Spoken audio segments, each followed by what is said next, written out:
All right, well, the Young Turks. Look. I know I say it sometimes, but you got to pay attention today. Today is going to be an awesome show. Okay, I have breaking news for you in a second. I don't know if you saw this, okay? It's breaking right now. It's in the middle of breaking. It's and I'm going to catch it in the middle of the breaking, okay? So I'll get to that in just a second. But that's all good and fine, and I got strong opinions on that. You're not going to be surprised. But the second segment, it's made of gold today. Glenn Beck would advertise it. Okay, it is gold line. The second segment, we're going to bring you a Republican candidate from Ohio that you are going to fall in love with. Okay, I know we have already. Might be the video of the year. Okay, I look, can I hype anything anymore? But it's going to deliver. Trust me. Okay, that's coming up in a little bit. By the way, sometimes we do this, we take this beginning of the show and we put it up on the hour-long version, whether it's video podcast, audio podcast, on YouTube or whatever. People wonder sometimes, hey, you tease the story and then you didn't get to it in an hour. Not everybody knows, so I got to let them know. Woohoo!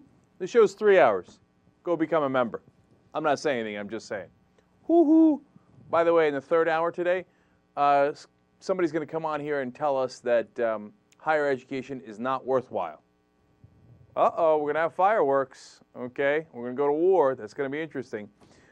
But it's a very thoughtful person, so that will be a fascinating conversation. Now, look, and I got more. Oh, Obama on the tax cuts.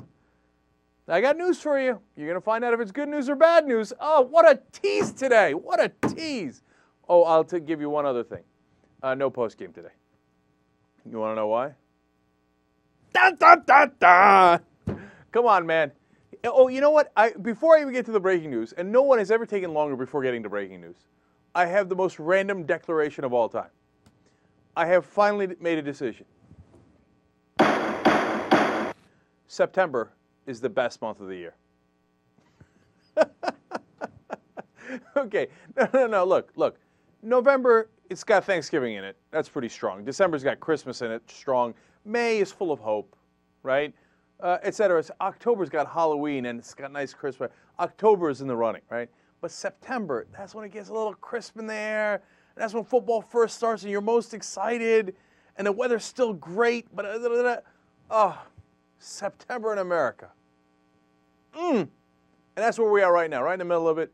First game of the football season. Vikings Saints tonight. Are you kidding me? You're trying to get me to do a post game? You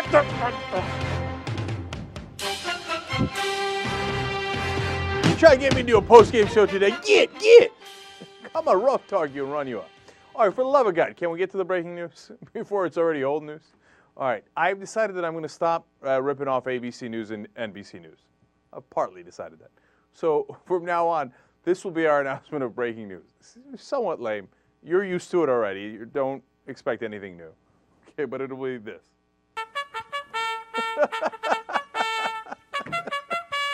Breaking news. Pastor Terry Jones has called off the burning of the Quran. Victory. Okay, all right. You know what? I think I'm most tired of that sound effect. Anyway, now he called it off. Why? Earlier he had said, if the president or the White House calls me and says, hey, don't do it, then I'm going to have to put some serious thought behind that. And then he said, hey, you know what? It doesn't have to be the president. It could be the Pentagon or the State Department. And throughout today, as I was reading the 800 articles on it, I'm thinking, oh, this guy's wavering. He's not going to do it. He's looking for an out, right? And there was another article where he was like, well, on the other hand, if it turns out that there's a full moon the night before, maybe I won't do it. I'm like, no, he's done. He's not going to do it. Too much pressure, which is a great thing, right? I think a lot of people are got in his ear saying, hey, listen, man, you're endangering the lives of our troops. This is a dumb plan, okay? Don't do it, right? I think that was probably what was persuasive to him, right? So today, by the way, the president did come out and say, yeah, no, don't do this, right? Now, he didn't call him or anything. That'd be ridiculous. But he did say it on national television. So Pastor Terry Jones, I thought he was going to use that excuse, but no, came out just a little while ago and said, oh, he reached a deal with the imam the Park 51 project, the so-called Ground Zero Mosque. And he says, Pastor Terry Jones says, that Imam Rauf said that he would move the mosque if Pastor Terry Jones doesn't burn the Quran. Now, that would be a legendary deal, right? But immediately the guy who brokered it and another imam in Florida said, no, we didn't promise that. That's crazy talk. No. We said that the two are going to meet up. And in fact, that apparently is planned, and everybody agrees that that is the case. And Pastor Jones is going to go to New York on Saturday instead of burning the Quran and meet with the imam. Look, assuming that all goes to plan and he doesn't burn the Quran and they have a meeting, you know, I'm a little worried that you're equating a nut like Terry Jones with Imam Rauf, who is very well respected, etc. And I don't like equating those two issues at all. Having said that, hey, listen, man, that's the beauty of America, man. The fact that he got talked out of it, that he had the freedom to do it, but that there was pressure, but not, you know, governmental pressure saying, oh, we're going to arrest you or anything like that, but just, hey, you know what, it's not a good idea. And then Muslims talking to Christians, and as I told you before, rabbis and church leaders from throughout the country saying don't do it, and then finally, it appears, got through to Terry Jones. That's part of how the country's supposed to work. I got to be honest with you. If things are as they are being reported now, I'm pretty proud of America today. And look, and I'm also proud of a lot of the Christian leaders throughout the country. Here, let me give you some examples. Rick Warren, of course, the famously invited to Obama's inauguration and the head of the guy who wrote Purpose Driven Life, he said that there should be, quote, a separation of church and hate, right? And he said it's a terrible idea. He also said, quote, book burning is a cowardly act by those afraid that their beliefs aren't strong enough to attract people if they're allowed a choice. That's a great quote. I love that quote, okay? Now, and then the National Association of Evangelicals came out and said it was a bad idea not to do it. So now, of course, there were some preachers throughout the country who thought it was a great idea. Now they're thinking of burning Qurans. Please don't do that. And you know what? I'm not alone. Terry Jones says the same thing. Terry Jones actually today, believe it or not, came out and said nobody else should burn it. He said, let me see that quote. Yeah, we are, of course, now against other groups burning Qurans. We would right now ask that no one to burn Qurans. We're absolutely strong on that. It is not time to do it. Come on. God bless America. Whether it's God or Allah or whoever it might be, or in our cases, we're agnostic, the Constitution? Okay, either way, whoever's blessing it, bless it. That's the way it's supposed to work. Look, I'm optimistic today. I'm feeling good today. Now, having said that, let's continue to have some fun with this story, okay? Now, I'm going to get angry in a second, right? But JR passed me an article. Now, that's where I got that Rick Warren was against it. The National Association of Evangelicals were against it. And then we have some great local folks from Tennessee who are against the burning of the Quran. Larry Herbert of Faith Covenant Church in Springfield had a great quote too. Quote, the single act of burning the Quran could close the door of Muslims being reached for the gospel. Think about that. That's a great point. It's like, look, he's like, as Christians, we want to convince Muslims to become Christians, right? And we've got evangelicals that are going throughout the world. Now, if you go do this and you burn their Quran, they're not going to listen to us. So if you're a real strong Christian and you believe in evangelizing that word and you believe getting people to cross over, then the last thing you want is somebody to burn the Quran. I mean, here to Larry Herbert. That's a brilliant point. I don't want him preaching all throughout the world either, trying to convince folks, but nonetheless, but that's my personal opinion. But he's right about the effectiveness of that, okay? So let's put it that way. So now, but the reason I bring that article up is because of Reverend Bob Old from Springfield, Tennessee. Okay, now, it's just one guy in the country, just like Pastor Jones is one nut down in Gainesville with barely a church, okay? But Bob Old amuses me, okay? So he's with Jones. He says it makes sense. He says plans to set the fire to the Quran on Saturday is such a good idea that he's going to do it as well. And he's going to put it on video and put it up online. Oh, boy. When they asked him about Islam, he said, quote, if they want to have their religion, they could have it somewhere else. I think he's missing the point of the country a little bit. Nonetheless, he continues. He thinks that America was founded as a Christian nation and that freedom of religion does not apply to Muslims and other non-Christians. Then it really wouldn't be much of freedom of religion, would it? It would be free to be Christian. Once again, Bob Old, kind of missing the point of the country. One last fun quote from him. I believe that other religions are a threat to our faith and our beliefs. People may say that I am crazy, but I am not. Bob Old. All right. Look, part of the reason I brought that to your attention is because I'm afraid some folks are going to do this at home, right? He's saying he's a pastor, but he's going to do it at home, put it on video, then we still got trouble. See, that's good ideas sometimes spread like a virus, and that's a good thing. But unfortunately, bad ideas also spread like a virus. And that's one of the downsides of freedom. So that leads to my anger, right? Interpol today, and I thought this was mainly what I was going to talk about before we got the breaking news on this, but Interpol today came out and said that this could really fuel acts of terrorism throughout the world. Bad idea, should be prevented, et cetera, et cetera. You know, the things that you've heard before. But they were very adamant that there would be more acts of violence against Christians, Americans, Westerners by Muslims throughout the world. And I don't doubt their declaration, and I don't doubt their good intent, but man, the idea that Muslims think that it's acceptable, and again, let me clarify a million times over. Not all Muslims, not a majority of Muslims, but a small percentage of Muslims think, well, if you offend my religion, I should kill you, is a million times more offensive than what Pastor Terry Jones is thinking of doing, what Reverend Bob Old is thinking of doing, or any of these guys. It's one thing to burn a piece of paper. It's another to kill a human being, and one that didn't have anything to do with your problem in the first place. You're going to go kill a random innocent civilian because you were mad that your religion got insulted? I cannot begin to tell you the contempt I have for that idea. I mean, how weak and sad are you, and how little faith you have that you're going to go out there and say, hey, you know what? If anyone dares even say a bad word about my ideas, I will kill random innocent people. That, to me, tells me that you don't believe at all. You don't believe you have a mighty God. You don't believe that that God is just. You don't believe that God is on your side. You don't believe that God is going to do what he claims he's going to do in the books in the afterlife. And what kind of a pathetic God would need your sorry ass to go do what you think his bidding is? And which God told you to kill anybody over a burning of a Quran or a Bible or anything else?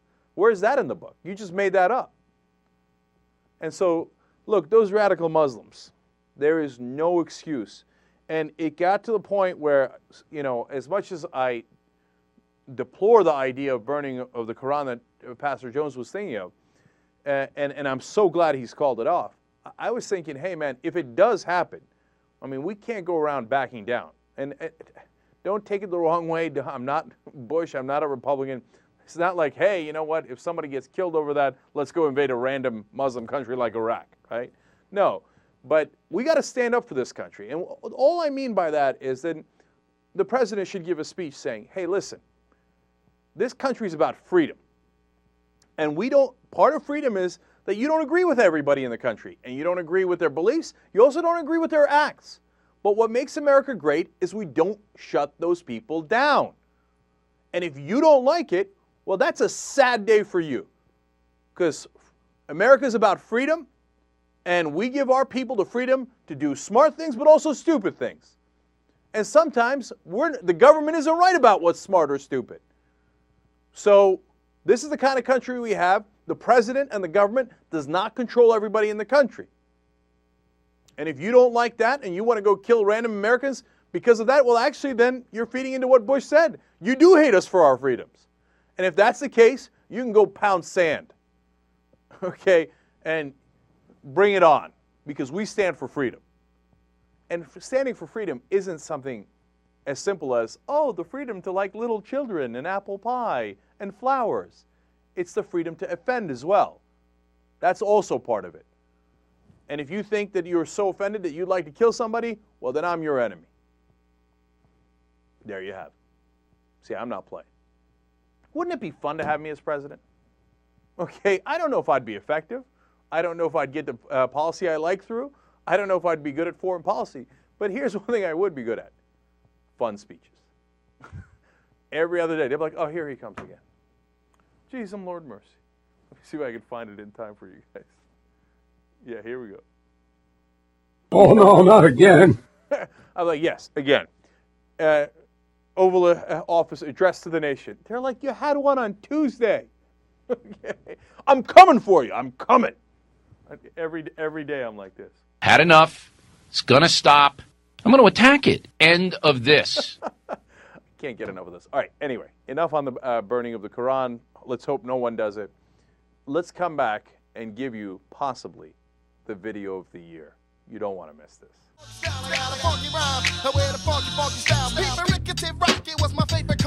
All right, back on the Young Turks. Are you ready for this? So, we've told you about crazy Republicans throughout the country, right? Well, we've got excellent video footage of one from Ohio today. Phil Davison is his name. He's from Minerva, Ohio, as you're about to see. He's running for Stark County Treasurer. Now, he's trying to get the Republican bid for that seat, and if he does, he promises an aggressive campaign, which you will definitely believe after watching this video. Here are some notes that I love in it, by the way, as you watch along. One, I love the way he circles back around to his notes because he can't remember what he was going to say. Two, I love the way he gesticulates with his hands and counts with his hands. Okay, number three, everything else. And at the end of the video, I'll tell you if he won or not. Okay, so let's start watching. My name is Phil Davison, and I am seeking our party's nomination for the position of Stark County Treasurer on November 10th. November of 2010, excuse me. In terms of my background, I am from the village of Minerva, where I'm serving my 13th year of elected service as a Minerva Council member. In terms of education, I have a bachelor's degree in sociology, a bachelor's degree in history, a master's degree in public administration, and a master's degree in communication. You got that right. In terms of elections across Stark County, I have represented our party twice on the county ballot in both the primary and the general elections. When I ran for Stark County Clerk of Courts in 1996 and Stark County Commissioner in 2000, and I will not apologize for my tone tonight. Good for you.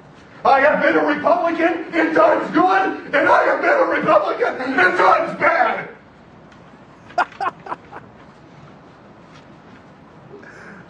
Go get him, man. Go get him, Phil. Albert Einstein issued one of my most favorite quotes in the history of the spoken word, and it is as follows. In the middle of opportunity, excuse me, in the middle of difficulty lies opportunity. I'm going to repeat that so I have clarity tonight. In the middle of difficulty lies opportunity. This is the opportunity we've been waiting for. The Stark County Treasurer's Office is a mess. It is in dire need of structure and guidance. And now is the time to seize this opportunity with an aggressive campaign and an even more aggressive campaigner. That's you, buddy.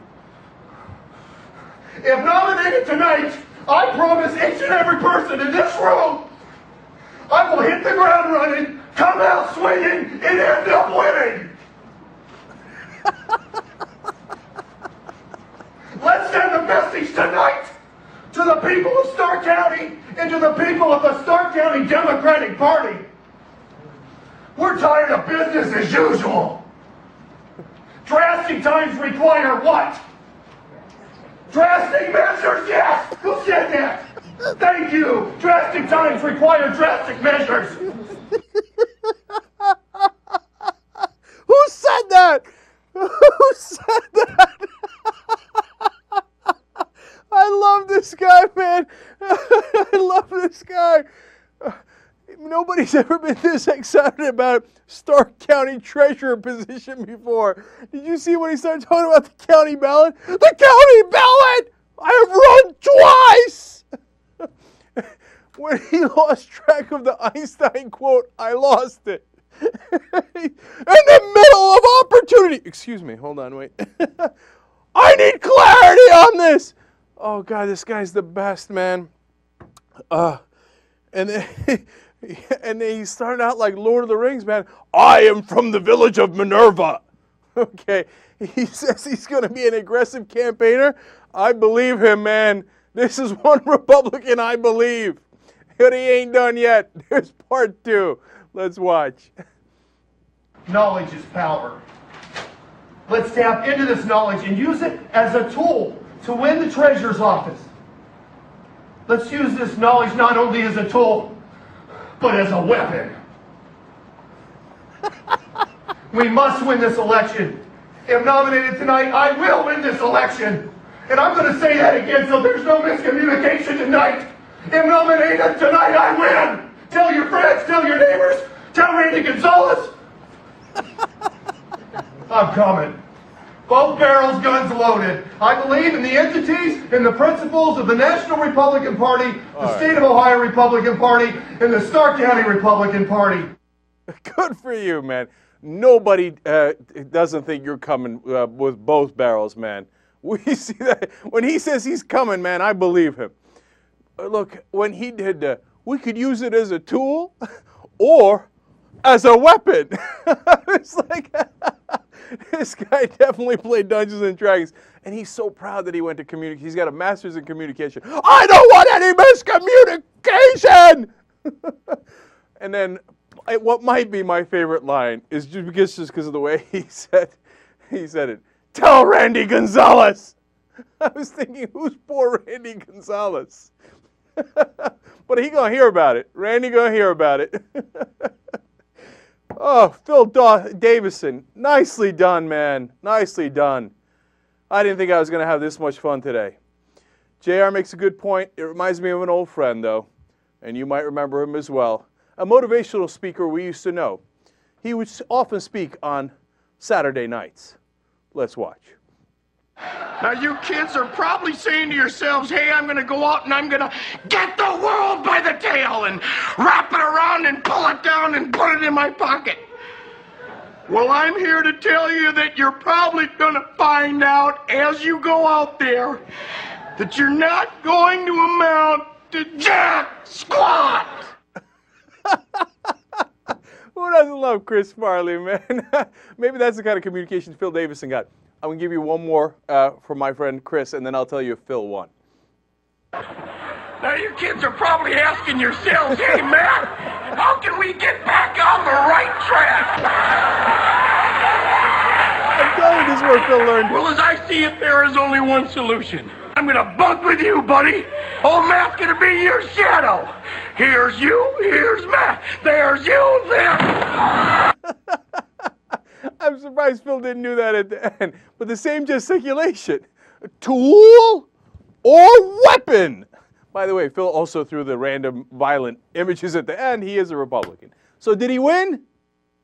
Oh, I hate to tell you, but he lost.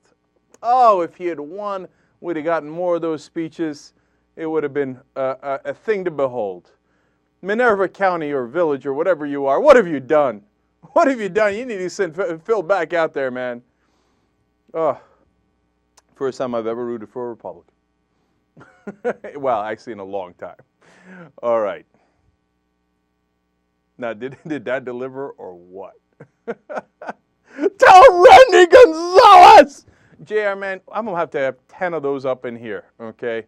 Sound machine is going to be full of them. The only hard part is trying to get not 30 or 35 of them. We got to cut it down to maybe 5, hopefully. I don't know. We'll see what we can pull out. We get a whole Phil Davison bank up in here. All right, I'm going to take a break. Come back. Oh, and I'll tell you if Obama's delivering on the tax cuts or not.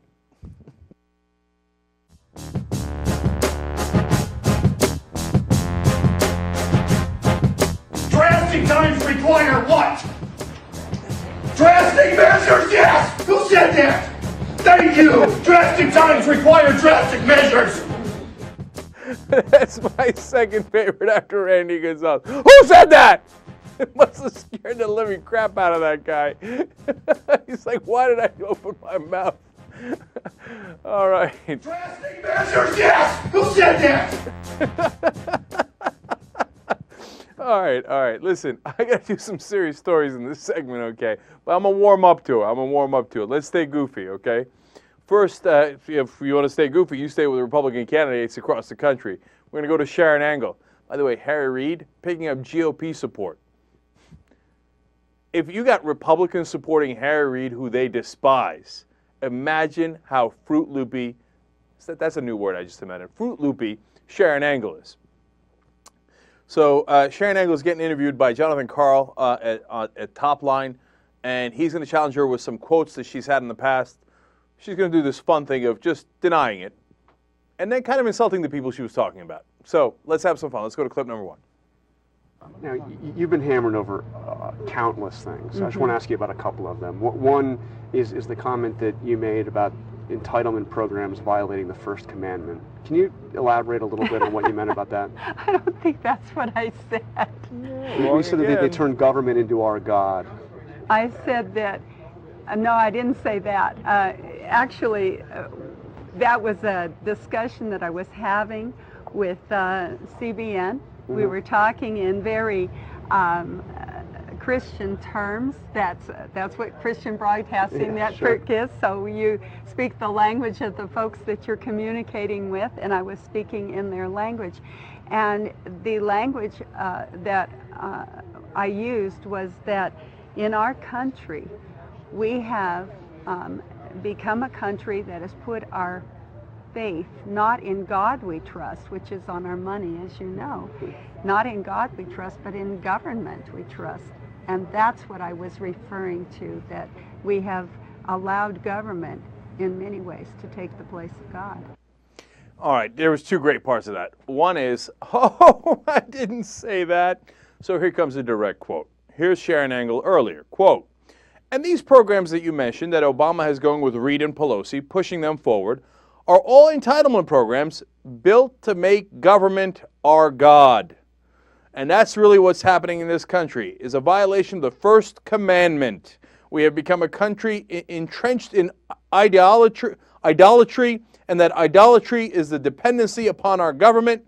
We're supposed to depend upon God for our protection and our provision and for our daily bread, not for our government." Oh, I didn't say that. Cut it out.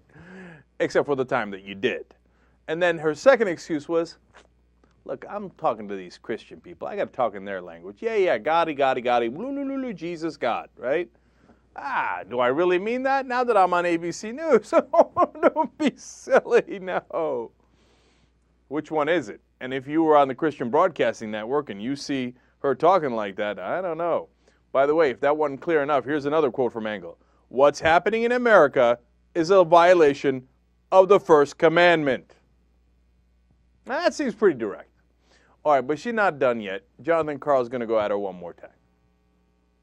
So a couple other things that get brought up when you said that if things don't turn out the right way in this election, people may seek Second Amendment remedies. What did you mean by that? What are Second Amendment? No, I don't think that was exactly the way I said it. You tell me. Forget how you tell me. We were discussing once again, in a context of the Second Amendment, we were having a discussion about the Founding Fathers and why they had put the Second Amendment into the Bill of Rights. And they felt that there were times when governments became tyrannical, that we needed to have a place for the people to be able to secure the blessings of liberty, which is what they did in the Revolutionary War, as you know. And that was why they put the Second Amendment into the Constitution. And that was what we were speaking of on that. And of course, Jefferson said the tree of liberty needs to be fed with the blood of tyrants and patriots from time to time. But could you foresee us getting in a situation where there is such anger in this country that we're in a revolutionary situation again? Well, I think that at the conclusion of that discussion, I said I hope not. Yeah.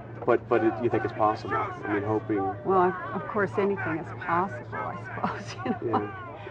Yeah. So, wait, did you say we should have Second Amendment remedies? Well, that's a direct quote. She did. And she also talked about domestic enemies. That's also a direct quote. So when asked to explain herself, she's like, well, you know, our founding fathers did take that remedy up at some point. Yeah, they had a revolution. So they, I mean, is that what you're saying? We should grab our guns and start a bloody revolution? I mean, it's a fair question. And what did she say? She said, well, that's what our founding fathers did. And from time to time, you need to do that.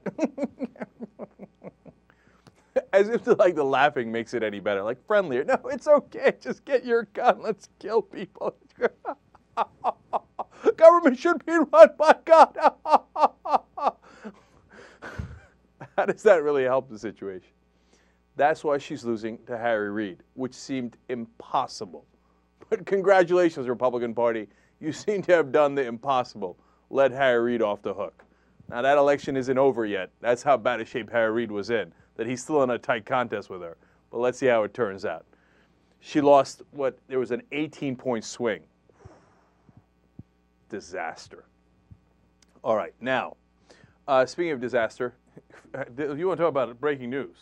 I'm hurt, dog. Don't ask me if I'm all right. Hell no. Joaquin said dominate, and we not doing it.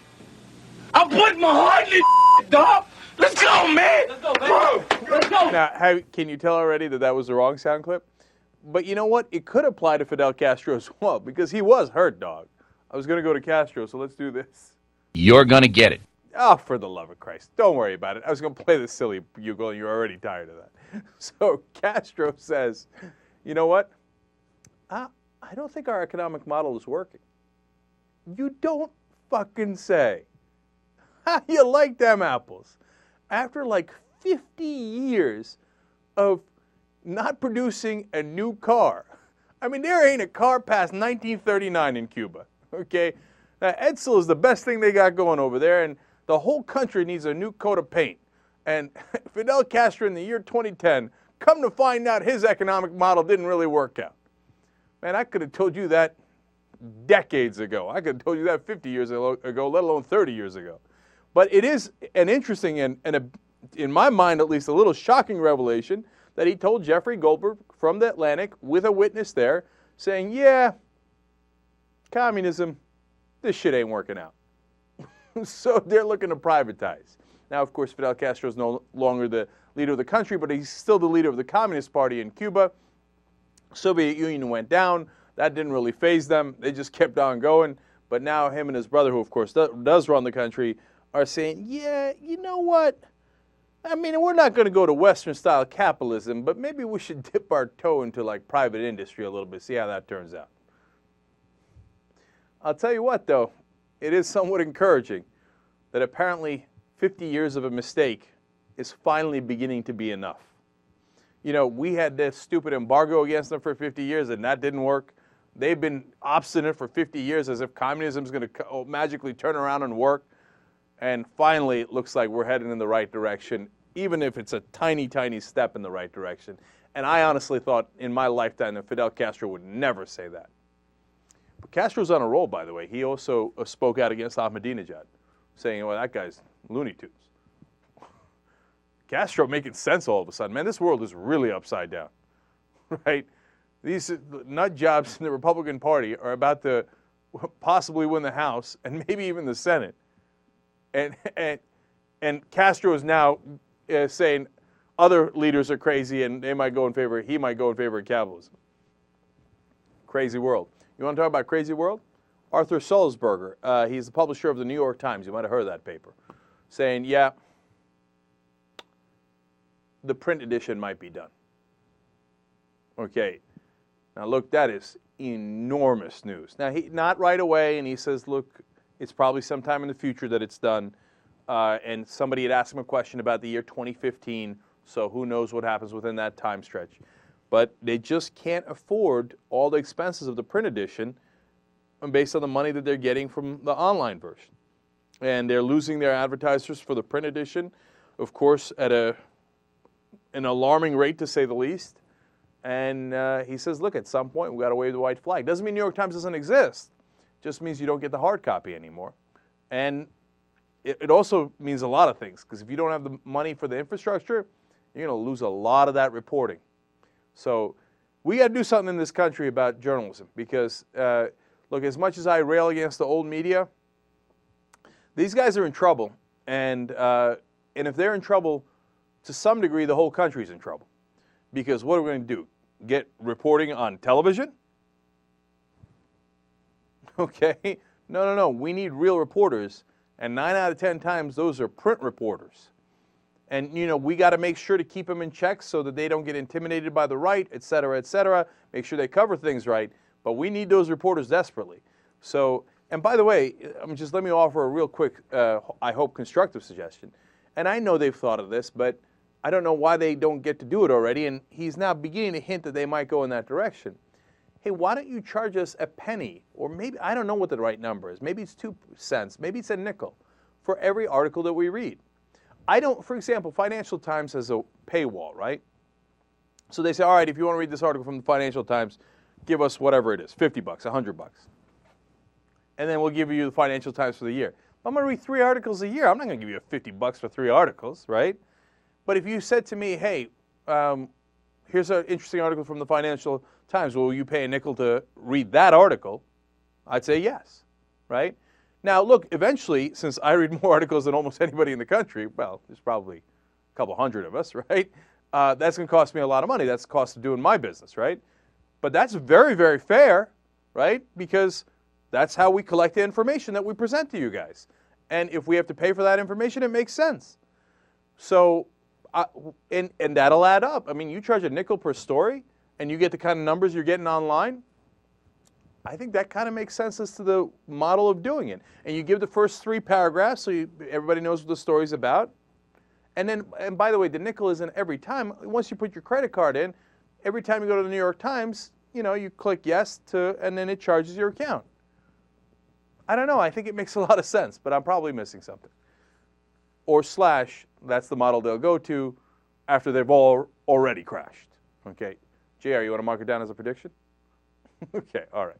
So now let's get to hardcore politics. Robert Gibbs was challenged on whether Obama would veto extending the tax cuts for the rich. Obama was also challenged on it. In fact, Stephanopoulos asked him 4 different times on Good Morning America. And 4 different times, Barack Obama evaded the question. And when Gibbs was asked about it, he did the same thing. He said, don't worry, it won't come to that. Do you know what that means? That means they will probably do a compromise where they maintain the tax cuts for the rich. Shwang, wang, wang, wang. Now they say, no, absolutely not. And they say, look, we don't even need to even talk about that possibility because there's no way it's going to happen. But why wouldn't you just say, yeah, I'll veto it? That's a simple thing to say because you're planning on not vetoing it. Disaster. They're getting ready to buckle. I don't know if the buckle happens before the election or after the election, but the fact that they won't say they're going to veto it. Again, if you had a strong president, what, you want me to consider whether I'm going to give $700 billion to the top 2% of the country and destroy our budget and our deficit based on that? All right, my friend has a message for you, and his name is Ed Reed. Hell no! Am I going to veto it? Can I double veto it? I will put the bill through a shredder. Okay, no, I will not give another tax cut to the richest people in the country. It is terrible economic policy, and it's terrible for our budget. Will not do it. I believe I have another friend who can tell me something about that. Cannot play with them. Cannot win with them. Cannot coach with them. Can't do it. Can't do it. You see, that is clear, okay? Obama and Gibbs said, yeah, you know, but maybe we won't veto it. I don't know. Well, let's see if we can do a compromise. First, wrong on the policy. We've discussed that before. One more time on the politics. You're about to go into an election. How easy is it to say, hey, you know what? I want middle-class tax cuts. They want tax cuts for the rich. make them vote it down. Make them vote the middle class tax cuts down. Make them filibuster it, and then come over and beat them with a stick, proverbially. Okay?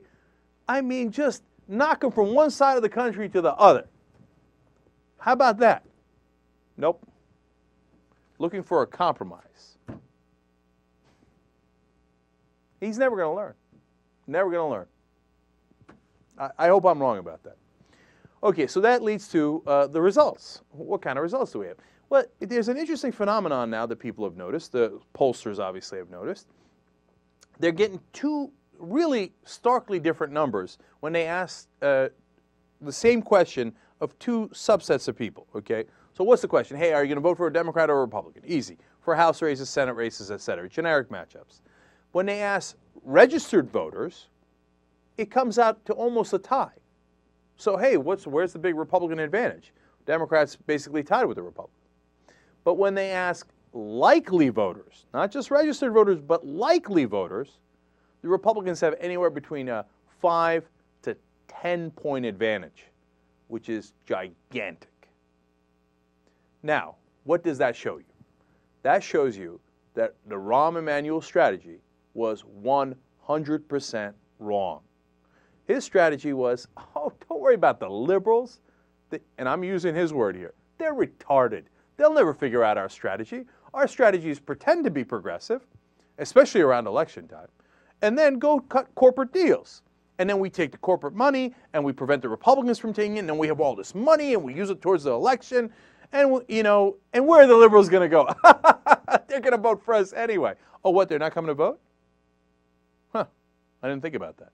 Yeah, you didn't, did you, Rahm? And that's exactly what's gone wrong. Rahm Emanuel's brilliant strategy, totally flailing, because people are not going to come out to vote, because they're not excited. Why were we excited about Obama in the beginning? He said, change, change. We're not going to let these guys rob us blind anymore. We're not going to let the lobbyists dictate what the laws are. He comes in, he lets the lobbyists dictate what the laws are, and then is shocked to find out that people aren't excited to show up for a midterm election. I'm waiting for an apology from Rahm Emanuel. I mean, it's clear as day. These numbers are stark, they're obvious, and I don't know anyone with any political sense in the country that can disagree. The reason you don't have excitement among the Democrats is because you didn't actually try for change. So your strategy of trying to trick people into thinking you were progressive, but then actually not deliver, did not work. Now, when we say that, they say, oh, you're depressing voter turnout. I'm not depressing voter turnout. You are. What do you want me to do, lie to the people? Say, oh, no, I know that's true, but hey, you know what? I'm going to carry Barack Obama and Rahm Emanuel's water. Oh, believe me, golly gee willikers, they did such great change. Look at the drug deal. I always come back to the drug deal. There's a million examples, but that's the most obvious one. We had a worse drug deal under Obama than we did under Bush. Bush said, hey, the government is not allowed to negotiate with the drug companies, with the pharmaceutical companies. Obama ran against it and said, how outrageous. Came in, did the same exact deal, right? Bush said, hey, you can't import drugs from outside the country because Canada is so dangerous. Obama ran against that, did the same exact deal. Now, why is Obama's worse? Because he extended their patents for 12 years. So the drug companies have a bigger monopoly under Obama than they did under Bush. Now, you think we're stupid, right? You think we're retarded, again, in Rahm Emanuel's words, and that we weren't going to figure it out. Guess what? The country figured it out. And you got no one to blame but yourself. Now, look, Bill Clinton's going to be speaking in Arkansas. We're going to go to clip number 7 here. He's trying to stick up for Blanche Lincoln. This clip is great because you both get a sense of how good a politician Bill Clinton is, and then at the end, how he's trying to pull the same maneuver. Let's watch. They hire Democrats to fix things. They don't really ever hire us till things are in a mess, and then they hire us to fix them. So the Republicans have said, okay, we put the country in a $3 trillion hole, but they had 21 whole months to fix it. Throw them out. And people are saying, yeah, sounds like a good idea to me. And what do we have? On our side, frankly, we got too much whining. We got people saying, well, I don't know if I'll vote at all because I think there should be more government activity than there is. The stimulus should have been bigger. Health care should have had something else in it. Blanche should have done this, that, and the other thing. I'll just sit it out. Yeah, that's what they're saying. Now, look, I've been clear on this 1.5 million times. Don't make me pull a Phil Davis in here and go, let me get clarity! Okay? I want people to go vote. What do you think? I want the Republicans to win? Hell no, man. Under no circumstances. How much clearer do I have to be about that? Am I going to vote? Hell yes, I'm going to vote. And it's important to do that. But it's not about me, and it's not even about you guys. It's about somebody who isn't paying attention. You know, who's going to college in Ohio, or who's got a farm in Tennessee or whatever. And he pays a little bit of attention, and they paid enough attention to know that Obama promised something that they like. And they paid enough attention to know that he didn't deliver. It's not like I'm going to that guy in Tennessee and saying, hey, don't vote. He's saying, you know what, I don't care enough to vote. He probably doesn't care enough to watch this show. Okay? Those are the guys you got to motivate by bringing real change. And if you don't do it, they're going to sit at home. I'm the messenger. I'm not the guy who's creating that phenomena. At the same time, look at the beginning of Bill Clinton's speech there. How good did that sound? I mean, that guy is an awesome politician. If for the last 2 years they'd been making that argument, he just brought us in to fix it, and now they're blaming us for not fixing their mess quick enough. All you got to do is take that sentence, and if you had repeated that for the last 2 years, Democrats would now have a huge advantage, even if they did everything else wrong. But we got a president who believes in laying down, who believes in patty cakes. Not going to work out for you. Young Turks. I'ma get them coming over way soon done.